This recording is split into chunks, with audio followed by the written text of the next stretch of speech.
तो काकाशी के जाबुजा को पकड़ने के साथ ही सभी लोग काफी ज्यादा खुश हो चुके थे और काकाशी जाबुजा से कहने लगता है कि तुम हार चुके हो और जाबुजा काकाशी से कहने लगता है कि क्या कहा तुमने, मैं हार चुका हूँ, मैं तुम जैसे कॉपी निंजा से कभी हार ही नहीं सकता। और ये बात सुनने के साथ ही काकाशी भी जरा सा सीरियस हो जाता है।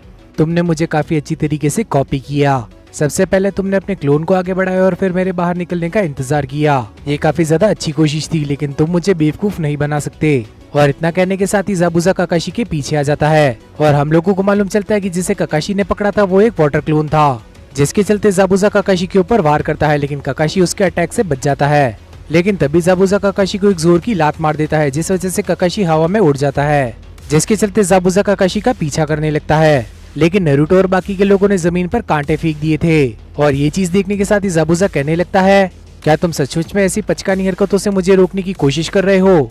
और साकुरा अब जाबुजा से काफी ज्यादा डर चुकी थी और सासुके भी सोचने लगता है कि ये काफी ज्यादा तेज है और इसके अंदर ताकत भी काफी ज्यादा है। और पानी से बाहर निकलने के साथ ही काकाशी कहने लगता है कि ये पानी तो काफी ज्यादा अजीब सा है।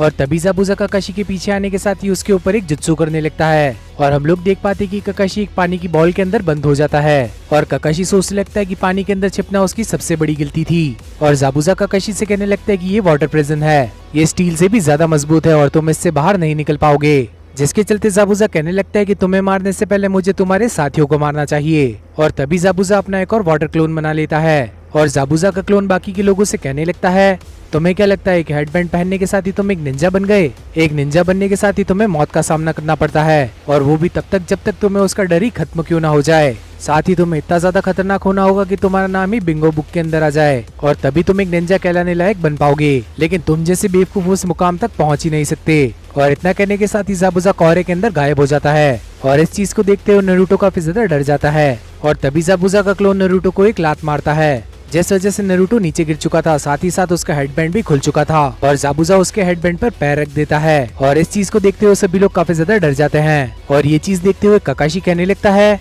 तुम लोग यहाँ से जल्द भाग जाओ, तुम इसे नहीं हरा सकते। वैसे भी ये अपना पूरा ध्यान मुझ पर लगा रहा है, इसने तुम लोगों से लड़ने के लिए एक वाटर क्लोन को भेजा है और वाटर क्लोन तुम्हारा ज्यादा दूर तक पीछा नहीं कर पाएगा। और तभी सासुके सोचने लगता है कि भागना कोई ऑप्शन नहीं है, अगर हम लोग भागे तो ये किसी भी तरह से हम लोगों के पीछे आ ही जाएगा और अगर पहले की तरह हम लोगों ने डिफेंस फॉर्मेशन किया तो ये हम लोगों के बीच में आ जाएगा और अगर हमने अकेले लड़ने की कोशिश करी तो ये हमें वैसे भी मार ही देगा। और अब हम लोगों के पास सिर्फ एक ही तरीका है, वो है काकाशी को बचाने का। और इतना कहने के साथ ही सासुके जाबुजा की तरफ बढ़ने लगता है, साथ ही सासुके को शूरिकेन भी फेंकने लगता है, लेकिन इस सब का कोई फायदा नहीं था। लेकिन अचानक से सासुके जाबुजा के सामने से गायब हो जाता है और सासुके जाबुजा के ऊपर से अटैक करने लगता है, लेकिन जाबुजा सासुके को एक ही हाथ से पकड़ने के साथ ही दूर फेंक देता है। और ये चीज देखते हुए नारुतो मन में सोचने लगता है कि क्या ये सचमुच में एक जोनिन है? मैं चाहे कुछ भी कर लूं, मैं इससे नहीं जीत पाऊंगा, मुझे किसी भी तरह से यहाँ से भागना होगा वरना ये मुझे मार देगा। और तभी नारुतो पीछे मुड़ने लगता है और उसकी नजर उसके जख्मी हाथ पर जाती है और तभी नारुतो को बीती हुई बातें याद आने लगती है, जब उसने अपने हाथों पर कुनाई मार लिया था और उसके बाद उसने निंजा बनने की कसम खाई थी। और तभी नारुतो अपने हेडबैंड को देखने लगता है और वो सोचने लगता है कि कितनी मेहनत के बाद उसने उस हेडबैंड को पाया था। और तभी खड़ा होते हुए नारुतो कहने लगता है कि मैंने एक निंजा बनने की कसम खाई थी और अब कुछ भी हो जाए मैं पीछे नहीं मुड़ने वाला। और इतना कहने के साथ ही नारुतो जाबुजा की तरफ भागने लगता है और ये चीज देखते हुए काकाशी भी काफी ज्यादा हैरान हो जाता है, लेकिन जाबुजा के एक ही बार में नारुतो काफी ज्यादा दूर जाकर गिरता है। और साकुरा भी नारुतो से कहने लगती कि आखिर तुम क्या सोचकर वहाँ पर लड़ने गए थे, यहाँ तक कि सासुके भी उसे नहीं हरा पाया। और तभी साकुरा की नजर नारुतो के हाथ पर जाती है और नारुतो के हाथ में उसका हेडबैंड था और साकुरा सोचने लगती कि क्या वो सचमुच में वहाँ पर हेडबैंड लेने गया था।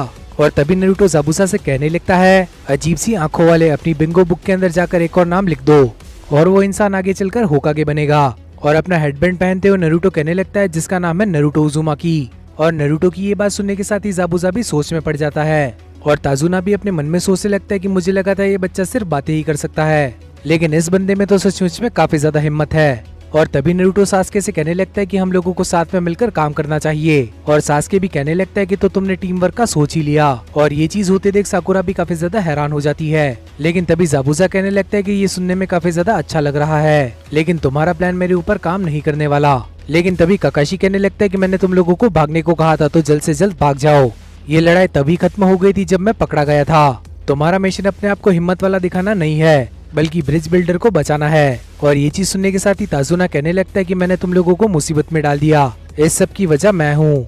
लेकिन अब तुम लोग मेरी चिंता मत करो, बल्कि जाकर अपने सेंसे को बचाओ। और ये चीज सुनने के साथ ही नारुतो और सास्के कहने लगते हैं कि चलो शुरू करते हैं। और तभी ज़ाबुज़ा कहने लगता है कि तुम लोगों ने अब तक कुछ नहीं सीखा, तुम लोग अब भी मेरे सामने ताकतवर होने का दिखावा कर रहे हो। मैं जब तुम लोगों की उम्र का था मैंने ना जाने कितने सारे लोगों को मार दिया था। और ये बात सुनने के साथ ही सभी लोग काफी ज्यादा हैरान हो जाते हैं। और काकाशी कहने लगता है कि ज़ाबुज़ा द डीमन। और ज़ाबुज़ा कहने लगता है कि मेरा नाम तुम्हारी बिंगो बुक के अंदर लिखा है। और तभी काकाशी बताने लगता है बहुत सालों पहले हिडन मिस्ट के अंदर तुम्हें निंजा बनने के लिए एक आखिरी टेस्ट देना होता था। और ज़ाबुज़ा कहने लगता है तो तुम्हें ग्रेजुएशन टेस्ट के बारे में मालूम है। और नारुतो कहने लगता है कि इसमें कौन सी बड़ी बात है, हमने भी ग्रेजुएशन टेस्ट दिया है। और ज़ाबुज़ा कहने लगता है कि क्या तुम्हें भी पास होने के लिए बाकी के स्टूडेंट्स को मारना पड़ा था। और ये बात सुनने के साथ ही नारुतो के होश उड़ जाते हैं। और तब ज़ाबुज़ा कहने लगता है तुम्हारी उम्र के निंजा जो कि एक साथ बैठते हैं और खाते हैं, लेकिन ग्रेजुएशन टेस्ट के दिन या तो तुम बचते हो या फिर वो लोग। और तभी काकाशी बताने लगता है कि 10 साल पहले उन टेस्ट को बंद कर दिया गया, क्योंकि ठीक 1 साल पहले कुछ ऐसा हुआ था जो कि काफी ज्यादा भयानक था। और साकुरा काकाशी से पूछने लगती कि आखिर वहाँ पर क्या हुआ था। एक छोटा बच्चा जो कि निंजा भी नहीं था, उसने 100 स्टूडेंट्स को मार डाला। और तभी ज़ाबुज़ा सास्के के ऊपर अटैक कर देता है, जिस वजह से सास्के के मुंह से खून निकलने लगता है। और ज़ाबुज़ा उसके ऊपर पैर रखकर उसे मसलने लगता है। और इस चीज को देखते हुए नारुतो भी अपने शैडो क्लोन्स बना लेता है। और तभी ज़ाबुज़ा कहने लगता है शैडो क्लोन्स, लेकिन ये तो कुछ ही हैं। और तभी नारुतो के सभी क्लोन्स ज़ाबुज़ा के ऊपर अटैक कर देते हैं, लेकिन ज़ाबुज़ा उन सभी को खत्म कर देता है। और तभी नारुतो अपने बैग के अंदर से एक हथियार निकालने के साथ ही उसे सास्के की तरफ फेंक देता है। और सास्के उसे पकड़ने के साथ ही कहने लगता है डीमन विंडमिल शुरिकेन। और साकुरा भी ये चीज देखने के साथ ही काफी ज्यादा खुश हो जाती है। और ज़ाबुज़ा कहने लगता है कि तुम मुझसे मुझे छू भी नहीं पाओगे, लेकिन सास्के फिर भी उसे फेंक देता है। और वो शुरिकेन अब असली ज़ाबुज़ा के पास जाने लगती है।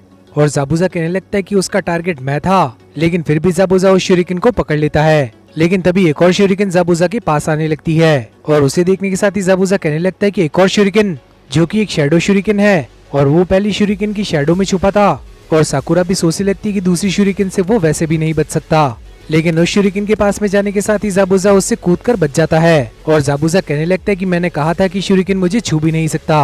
और तभी हमें मालूम चलता है कि वो शुरिकेन नारुतो था। और ये चीज देखने के साथ ही सभी लोग काफी ज्यादा हैरान हो जाते हैं।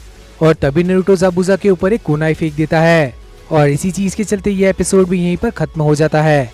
तो आखिर आप लोगों को ये एपिसोड कैसा लगा ये कमेंट बॉक्स के अंदर बताना मत भूलना। साथ ही इस वीडियो को लाइक करने के साथ ही चैनल को भी सब्सक्राइब कर लेना। और आखिर में नोटिफिकेशन बेल को ऑन करना मत भूलना, ताकि फ्यूचर में आने वाली वीडियोस की नोटिफिकेशन आप लोगों से मिस ना हो। तो अब मिलते हैं इसी टाइप की और किसी अमेजिंग वीडियो के अंदर, तब तक के लिए बाय एवरीवन।